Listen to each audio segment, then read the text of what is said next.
Welcome students, learn physics with a clear concept চ্যানেলের পক্ষ থেকে সকলকে স্বাগত জানিয়ে আজকে আমি আমার ক্লাসটা শুরু করছি। ক্লাসটা শুরু করার আগে আমি সবাইকে বলবো, যারা এখনও পর্যন্ত আমার এই এডুকেশনাল চ্যানেলটিকে সাবস্ক্রাইব করনি তারা এটিকে এখনই সাবস্ক্রাইব করে দাও, যাতে করে আমার যে কোনো আপডেটস তোমাদের কাছে সঙ্গে সঙ্গে পৌঁছে যায়। আর আমার ভিডিওটা যদি ভালো লাগে তাহলে অবশ্যই একটা লাইক দেবে, বন্ধুদের সাথে শেয়ার করবে। তোমাদের একটা লাইক আমাকে অনুপ্রাণিত করবে আরও অনেক ভালো ভিডিও প্রেজেন্ট করার জন্যে, পদার্থবিজ্ঞানের অনেক গুরুত্বপূর্ণ তথ্য তোমাদের কাছে পৌঁছে দেওয়ার জন্যে। আজকে আমি আলোচনা করব মাধ্যমিক সাজেশন 2021 WBHA টেস্ট পেপারসের রাসায়নিক গণনা উত্তরসহ আলোচনা।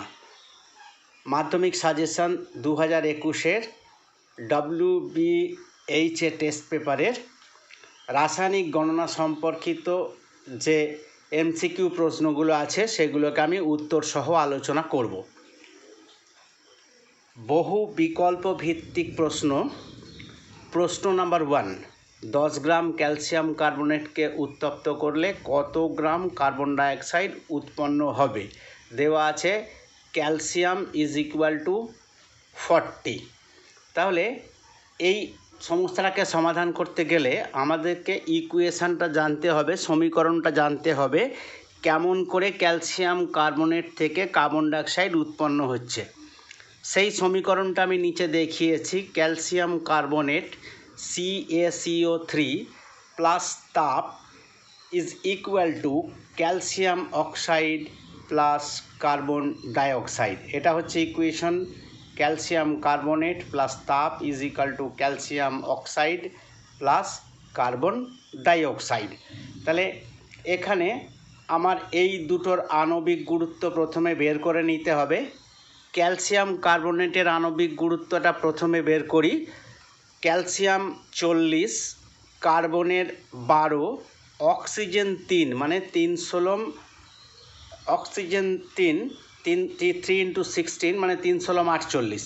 তাহলে এটা টোটাল যোগ করলে 40 + 12 + 48, এটা যোগ করলে হয় 100। তাহলে ক্যালসিয়াম কার্বনেটের আণবিক গুরুত্ব হলো 100। এরপরে কার্বন ডাইঅক্সাইডটা দেখি। কার্বনের 12, অক্সিজেনের 2 × 16, যেহেতু অক্সিজেনের দুটো পরমাণু আছে, 2 × 16 = 44, অর্থাৎ কার্বন ডাইঅক্সাইডের আণবিক গুরুত্ব হলো 44।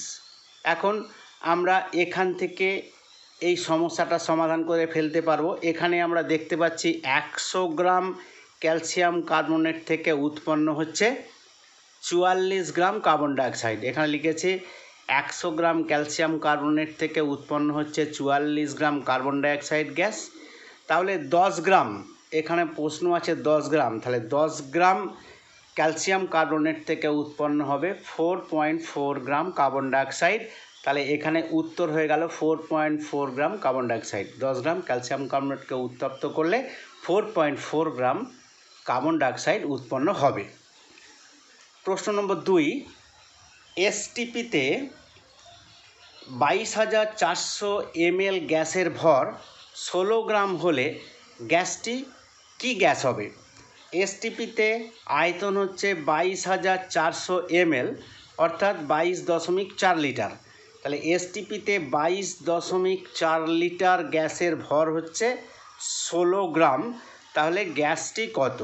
তাহলে এই 16 গ্রামটা অবশ্যই সেই গ্যাসটির আণবিক গুরুত্ব হবে। এই যে 16 গ্রাম, 1 গ্রাম অনুপরিমাণ যে কোনো গ্যাসের STPতে আয়তন হয় 22.4 লিটার। তাহলে এই 16 গ্রাম মানে হচ্ছে এটা হচ্ছে 1 গ্রাম অণু হতে হবে। তাহলে নিচের যে সমস্ত অপশনগুলো আছে এর মধ্যে আমি দেখে নিই কার আণবিক গুরুত্ব 16।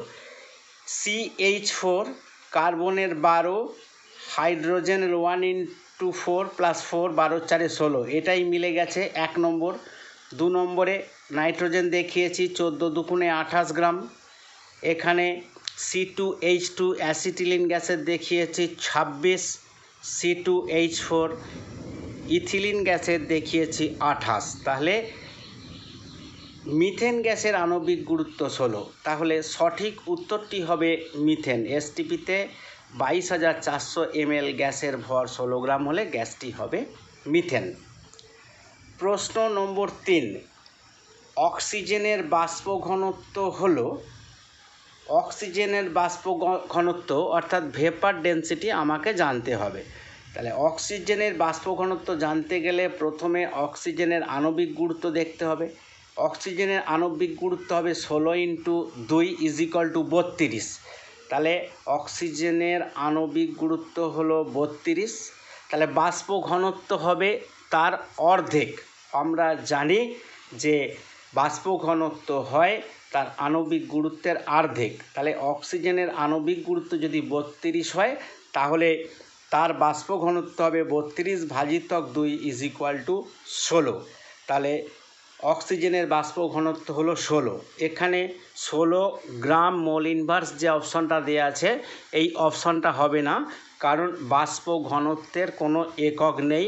এটি দুটি সমজাতীয় রাশির অনুপাত হওয়ার জন্য এর কোনো একক নেই। তাহলে অক্সিজেনের বাষ্প ঘনত্ব হলো 16, এটাই হলো সঠিক অপশন। প্রশ্ন নাম্বার 4, আণবিক ভর ও বাষ্প ঘনত্বের মধ্যে সম্পর্ক। আণবিক ভর এবং বাষ্প ঘনত্বের মধ্যে সম্পর্ক। আণবিক ভরকে আমরা বলবো m এবং বাষ্প ঘনত্বকে d দিয়ে সূচিত করব।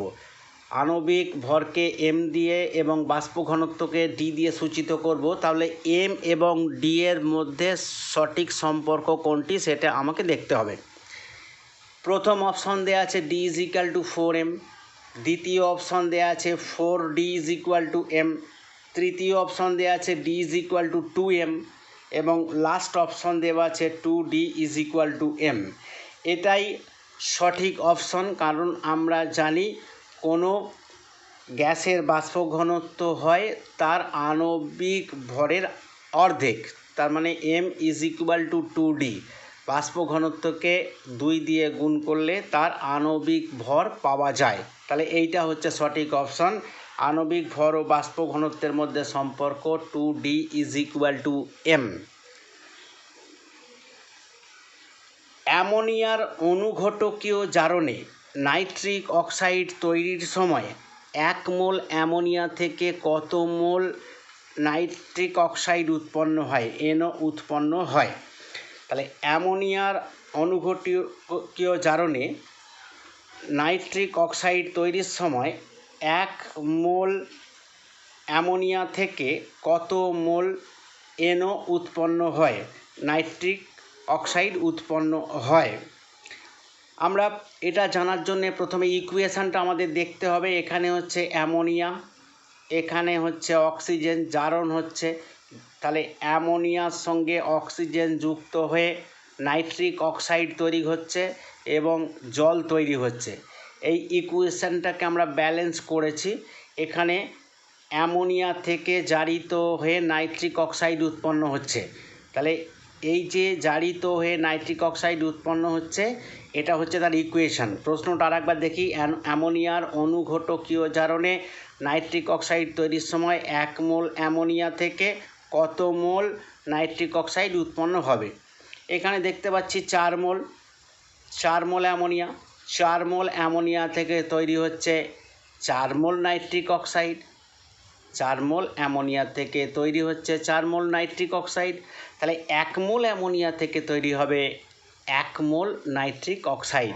সুতরাং কারেক্ট অপশন হচ্ছে এ, 1 মোল নাইট্রিক অক্সাইড। অ্যামোনিয়ার অনুঘটকীয় জারণে নাইট্রিক অক্সাইড তৈরির সময় 1 মোল অ্যামোনিয়া থেকে 1 মোল নাইট্রিক অক্সাইড উৎপন্ন হবে। প্রশ্ন 6, কোনো গ্যাসের বাষ্প ঘনত্ব 8 হলে গ্যাসটি হবে। তাহলে গ্যাসটার বাষ্প ঘনত্ব দেওয়া আছে 8, তাহলে গ্যাসটার আণবিক গুরুত্ব জেনে নিতে হবে। বাষ্প ঘনত্ব যদি 8 হয় তাহলে আণবিক গুরুত্ব হবে 8 × 2 = 16। তাহলে গ্যাসটির আণবিক গুরুত্ব হবে 16। দেখি কোন গ্যাসটার, এর মধ্যে কোন গ্যাসটার আণবিক ভর 16। এখানে আমরা দেখছি মিথেন CH4, এইটার আণবিক ভর হচ্ছে 16, কার্বন 12 প্লাস হাইড্রোজেন 1 × 4 = 4, 12 + 4 = 16। তাহলে এই গ্যাসটার বাষ্প ঘনত্ব হয়ে যাবে 8। তাহলে কোনো গ্যাসের বাষ্প ঘনত্ব 8 হলে তার আণবিক গুরুত্ব হবে 8 × 2 = 16। এখানে দেখতে পাচ্ছি এই মিথেন গ্যাসের আণবিক ভর হচ্ছে 16, তাই সেই গ্যাসটি হবে CH4 methane. C2H6, C2H4, C2H2 এইগুলোকে যদি আমরা আণবিক গুরুত্ব যদি বের করে দেখি তাহলে দেখব এদের আণবিক গুরুত্বগুলো 16 হচ্ছে না। নেক্সট প্রশ্ন নম্বর 7, H2O O2-র বিক্রিয়ায় 2 মোল জল তৈরি করতে কত গ্রাম অক্সিজেন প্রয়োজন? তাহলে হাইড্রোজেন এবং অক্সিজেন বিক্রিয়া করে 2 মোল জল যদি তৈরি করতে হয় তাহলে কত গ্রাম অক্সিজেন প্রয়োজন হবে? তাহলে আমাকে প্রথমে এটা জানার জন্যে বিক্রিয়াটা দেখতে হবে। বিক্রিয়াটা হাইড্রোজেন প্লাস অক্সিজেন এই দুটো মিলিত হয়ে তৈরি হচ্ছে জল। এখানে ইকুয়েশনটা ব্যালেন্স করতে দেখা যাচ্ছে 2 অণু হাইড্রোজেন এবং 1 অণু অক্সিজেন মিলিয়ে তৈরি হচ্ছে 2 অণু জল। 2 অণু হাইড্রোজেন এবং 1 অণু অক্সিজেন মিলিত হয়ে তৈরি হচ্ছে 2 অণু জল। তাহলে এই 2 অণু জল তৈরি করতে আমার যদি এই 2 অণু জল তৈরি করতে হয়, হাইড্রোজেন ও অক্সিজেনের বিক্রিয়ায় 2 মোল, এখানে দেওয়া আছে 2 মোল যদি জল তৈরি করতে হয় তাহলে কত গ্রাম অক্সিজেন প্রয়োজন? এখানে 2 মোল তৈরি করতে গেলে এখানে 2 মোল তৈরি হয়েছে, তাহলে অক্সিজেনটা কত হচ্ছে না অক্সিজেন হচ্ছে কত গ্রাম চেয়েছে, তার মানে 32 গ্রাম। কেননা 32 গ্রাম অক্সিজেন মানে 1 মোল অক্সিজেন। আবার বলি, হাইড্রোজেন ও অক্সিজেনের বিক্রিয়ায় 2 মোল জল তৈরি করতে কত গ্রাম অক্সিজেন প্রয়োজন? বিক্রিয়াটা হবে 2H2 + O2 + 2H2 = 2H2O, অর্থাৎ 2 অণু হাইড্রোজেন এবং 1 অণু অক্সিজেনের মিশ্রণে তৈরি হবে 2 অণু জল, বা আমরা এভাবে বলতে পারি 2 মোল জল। তাহলে এই 2 মোল জলকে তৈরি করতে গেলে O2 পরিমাণ অক্সিজেন লেগেছে, O2 মানে 16 × 2 = 32, তাহলে আমার 32 গ্রাম অক্সিজেনের প্রয়োজন হবে। B is the correct option. এরপরে প্রশ্ন নম্বর 8, STPতে 2.24 লিটার অক্সিজেনের ভর কত গ্রাম? তাহলে STPতে 2.24 লিটার অক্সিজেনের ভর কত গ্রাম? তাহলে STPতে যদি অক্সিজেন O2 মানে 16 × 2 = 32, তাহলে অক্সিজেনে STPতে 16 × 2 = 32 গ্রাম অক্সিজেনের আয়তন হবে 22.4 লিটার। তাহলে 32 গ্রামের আয়তন হচ্ছে 22.4 লিটার। তার মানে STPতে আয়তন যদি 22.4 লিটার হয় তাহলে অক্সিজেন গ্যাসের ভর হবে 32 গ্রাম।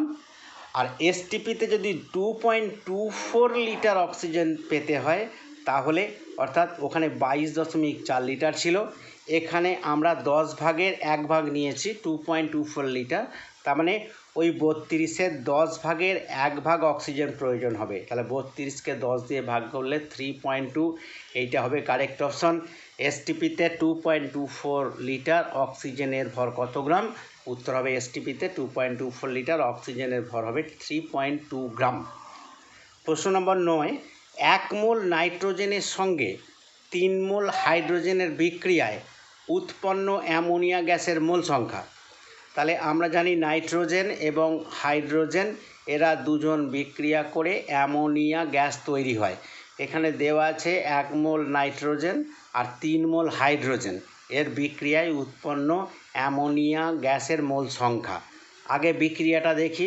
এটা হচ্ছে নাইট্রোজেন, 1 মোল নাইট্রোজেন প্লাস 3 মোল hydrogen 3H2, N2 + 3H2 = 2NH3। এটা ব্যালেন্স করা হয়েছে 2NH3। তাহলে এখানে পরিষ্কার দেখা গেল 1 মোল নাইট্রোজেনের সঙ্গে 3 মোল হাইড্রোজেনের বিক্রিয়ায় 2 মোল অ্যামোনিয়া তৈরি হয়। তাহলে সঠিক উত্তর হলো 2 মোল। প্রশ্ন নম্বর 10, 1 মোল কার্বন 1 মোল অক্সিজেনের সঙ্গে সম্পূর্ণভাবে বিক্রিয়া করে কার্বন ডাই অক্সাইডের কতগুলো অণু উৎপন্ন হবে? তাহলে আমরা দেখি carbon C+O2 is equal two CO2। তাহলে 1 মোল কার্বন এখানে নেওয়া হয়েছে, 1 মোল অক্সিজেন নেওয়া হয়েছে, তাহলে 1 মোল কার্বন ডাইঅক্সাইড গ্যাস তৈরি হয়েছে। আমরা জানি 1 মোল কার্বন ডাইঅক্সাইড গ্যাসে অণুর সংখ্যা হবে অ্যাভোগাড্রো সংখ্যা 6.022 × 10⁻23। তাহলে এটাই হবে সঠিক উত্তর। 1 মোল কার্বন এবং 1 মোল অক্সিজেনের সঙ্গে সম্পূর্ণভাবে বিক্রিয়া করে যে কার্বন ডাইঅক্সাইড তৈরি হবে তাতে অণুর সংখ্যা হবে অ্যাভোগাড্রো সংখ্যা 6.022 × 10⁻23। এরপরে আসছে প্রশ্ন নম্বর 11। 1.2 গ্রাম কার্বনের 1.2 গ্রাম কার্বনের সম্পূর্ণ দহনে উৎপন্ন কার্বন ডাইঅক্সাইডের এসটিপিতে আয়তন। তাহলে এখানে আমরা দেখেছি carbon plus oxygen is equal to carbon dioxide, এই ইকুয়েশনটা দিয়ে আমরা বুঝতে পারবো। হ্যাঁ, তাহলে এই কার্বন ডাইঅক্সাইডটাকে ভাঙতে হবে। কার্বন 12, অক্সিজেন 16 দুগুণে 32, 44। তাহলে 44 গ্রাম কার্বন ডাইঅক্সাইডের আয়তন হবে এসটিপিতে 22.4 লিটার। কার্বন ডাইঅক্সাইডের আণবিক গুরুত্ব 44, অর্থাৎ 44 গ্রাম কার্বন ডাইঅক্সাইডের এসটিপিতে আয়তন হবে 22.4 লিটার। কিন্তু এখানে আমরা কার্বন ব্যবহার করেছি কত? 12 গ্রাম। তাহলে এখানে আমাদের 1.2 গ্রাম দেওয়া হয়েছে, তার মানে 10 ভাগের 1 ভাগ কার্বন দেওয়া হয়েছে। তাহলে 22.4 লিটারের 10 ভাগের 1 ভাগ এর কার্বন ডাইঅক্সাইডের আয়তন হবে। তাহলে 22.4 লিটারের 10 ভাগের 1 ভাগ হচ্ছে 2.24 লিটার, বা বলি 1.2 গ্রাম কার্বনের সম্পূর্ণ দহনে উৎপন্ন কার্বন ডাইঅক্সাইডের এসটিপিতে আয়তন। তাহলে এই ইকুয়েশনটা carbon plus oxygen is equal to carbon dioxide. Carbon ডাইঅক্সাইডের আণবিক গুরুত্ব হচ্ছে 44। তাহলে এই 44 গ্রাম যদি কার্বন ডাইঅক্সাইড আমি নিই তাহলে এসটিপিতে তার আয়তন হবে 22.4 লিটার। সেই কার্বন ডাইঅক্সাইডটা তৈরি করতে এখানে 12 গ্রাম কার্বন লেগেছিল। এখন আমাকে দেওয়া হয়েছে 1.2 গ্রাম, অর্থাৎ 10 ভাগের 1 ভাগ কার্বন দেওয়া হয়েছে। তাহলে উৎপন্ন গ্যাসের এসটিপিতে আয়তন হবে তার 10 ভাগের 1 ভাগ, 22.4 লিটারের 10 ভাগের 1 ভাগ, অর্থাৎ 2.24 লিটার। প্রশ্ন 12। একটি গ্যাসের বাষ্প ঘনত্ব 16, এসটিপিতে আয়তন 11.2 লিটার, ওই গ্যাসের ভর কত হবে? বাষ্প ঘনত্ব যদি 16 হয় তাহলে তার আণবিক ভর হবে 32। 16 × 2 ইজ ইকুয়াল টু 32। তাহলে এখান থেকে 11.2 লিটার গ্যাস তৈরি হচ্ছে। তাহলে এসটিপিতে ওই গ্যাসটার আয়তন হচ্ছে 11.2 লিটার। তার মানে পরিষ্কার বোঝা যাচ্ছে আণবিক ভরের অর্ধেক অর্থাৎ 16 গ্রাম এই গ্যাসটার এসটিপিতে আয়তন হচ্ছে 11.2 লিটার। 16 গ্রাম এই গ্যাসটার এসটিপিতে আয়তন হচ্ছে 11.2 লিটার। তাহলে এর মধ্যে অপশন হচ্ছে 16 গ্রাম। তাহলে C is the correct option. 13 নম্বর। 17 গ্রাম ভরের একটি গ্যাসের এসটিপিতে আয়তন 22.4 লিটার, ওই গ্যাসের বাষ্প ঘনত্ব কত হবে? তাহলে 17 গ্রাম ভরের একটি গ্যাসের এসটিপিতে আয়তন হচ্ছে 22.4 লিটার। তাহলে ওই গ্যাসের বাষ্প ঘনত্ব কত হবে? তাহলে আমরা দেখছি 17 গ্রাম ভরের এসটিপিতে আয়তন হচ্ছে 22.4 লিটার। তার মানে এইটাই হচ্ছে আণবিক গুরুত্ব, ওই গ্যাসটার আণবিক গুরুত্ব। তাহলে ওই গ্যাসটার বাষ্প ঘনত্ব চেয়েছে, জাস্ট এই আণবিক গুরুত্বের অর্ধেক কী হবে? বাষ্প ঘনত্ব। তাহলে 17 গ্রামের অর্ধেক হবে বাষ্প ঘনত্ব। 17কে 2 দিয়ে ভাগ করলে এটা আসবে 8.5। তাহলে 17 গ্রাম ভরের একটি গ্যাসের এসটিপিতে আয়তন 22.4 লিটার, ওই গ্যাসের বাষ্প ঘনত্ব হবে 8.5। C is the correct option. প্রশ্ন নম্বর 14। 6.022 × 10⁻22 সংখ্যক অণুর কী অণু? কার্বন ডাইঅক্সাইডের ভর হবে কত? তাহলে কার্বন ডাইঅক্সাইড অণুর সংখ্যা হচ্ছে 6.022 × 10⁻22। তাহলে এই অণুটার ভর কত হবে? আমরা ক্যালকুলেশান করব 6.022 × 10⁻23, যেটা হয় অ্যাভোগাড্রো সংখ্যা। অ্যাভোগাড্রো সংখ্যক কার্বন ডাইঅক্সাইডের ভর কত হয়? 44 গ্রাম, যেহেতু কার্বন ডাইঅক্সাইডের আণবিক গুরুত্ব 44 গ্রাম। তাহলে অ্যাভোগাড্রো সংখ্যক কার্বন ডাইঅক্সাইড অণুর ভর হবে 44 গ্রাম। তাহলে 6.022 ইন্টু 10⁻22 সংখ্যক অণুর ভর কত হবে? তাহলে আমরা ওটাকে কি করব, ভাগ করব। এটা কত হচ্ছে, 10 ভাগের 1 ভাগ নিয়েছি, এটা 23 থেকে 22 হয়ে গেছে। তাহলে এই যে 44 গ্রাম আমরা কার্বন ডাইঅক্সাইড নিয়েছিলাম, সেটারও 10 ভাগের 1 ভাগ হবে, অর্থাৎ এটা হবে 4.4 গ্রাম। 6.022 ইন্টু 10⁻23 অ্যাভোগাড্রো সংখ্যক কার্বন ডাইঅক্সাইড অণুর ভর হচ্ছে 44 গ্রাম। এবার তাহলে যদি অ্যাভোগাড্রো সংখ্যক অণু না থেকে যদি 6.022 ইন্টু 10⁻22 সংখ্যক অণু থাকে, তার মানে 10 ভাগের 1 ভাগ যদি অণু থাকে, তাহলে অবশ্যই তার ভর 44-এর 10 ভাগের 1 ভাগ হবে, যেটা হবে 4.4 gram. B is the correct option. 15, একটি গ্যাসের বাষ্প ঘনত্ব 32, নিচের কোনটি গ্যাসটির আণবিক ভর? বাষ্প ঘনত্ব দেওয়া আছে, আণবিক ভর বের করতে হবে। এটা খুব সোজা, আমরা জানি বাষ্প ঘনত্বকে 2 দিয়ে গুণ করলে আণবিক ভর পাওয়া যায়। তাহলে বাষ্প ঘনত্ব যদি 32 হয়, তাহলে 32কে আমি 2 দিয়ে গুণ করব, আণবিক ভরটা পেয়ে যাব 32 গুণ 2 is equal to 64। D is the correct option. প্রশ্ন নম্বর 16, এটা লাস্ট কোয়েশ্চেন। কার্বনযুক্ত কোনো গ্যাসীয় পদার্থের বাষ্প ঘনত্ব 13 হলে তার আণবিক সংকেত হতে পারে কত হতে পারে? কার্বনযুক্ত কোনো গ্যাসীয় পদার্থের বাষ্প ঘনত্ব হচ্ছে 13, তার আণবিক সংকেত কত হতে পারে, কোনটা হতে পারে? তাহলে দেখি, বাষ্প ঘনত্ব যদি 13 হয়, তাহলে তার আণবিক ভর কত? 13কে 2 দিয়ে গুণ করব, 13 দুগুণে 26। তাহলে বাষ্প ঘনত্ব, যে গ্যাসের বাষ্প ঘনত্ব 13, ওই গ্যাসের আণবিক গুরুত্ব হচ্ছে 13 গুণিতক 2 সমান 26। এখানে যে সমস্ত গ্যাসগুলো আছে দেখে নিই কোনটার আণবিক ভর 26। দেখতে পাচ্ছি C2H2, এটা কার্বন মানে 12 দুগুণে 24 দুয়ে 26, এইটারই আণবিক ভর হচ্ছে 26। তাহলে D is the correct option. বাকি যেইগুলো দেওয়া আছে carbon dioxide, C2H4 ethylene, C2H6 ethane, এই সমস্ত এদের যদি আমি আণবিক গুরুত্ব নির্ণয় করি, কোনোটারই আণবিক গুরুত্ব 26 হবে না। তাহলে D is the correct option. আজকে এই পর্যন্তই। আমি পরের ক্লাসে রাসায়নিক গণনা সম্পর্কিত কিছু গাণিতিক সমস্যার সমাধান করব। আমার ক্লাসটা শোনার জন্যে আমি সকলকে ধন্যবাদ জানাবো। আবার সকলকে ধন্যবাদ জানিয়ে আমি আজকের ক্লাসটা শেষ করছি।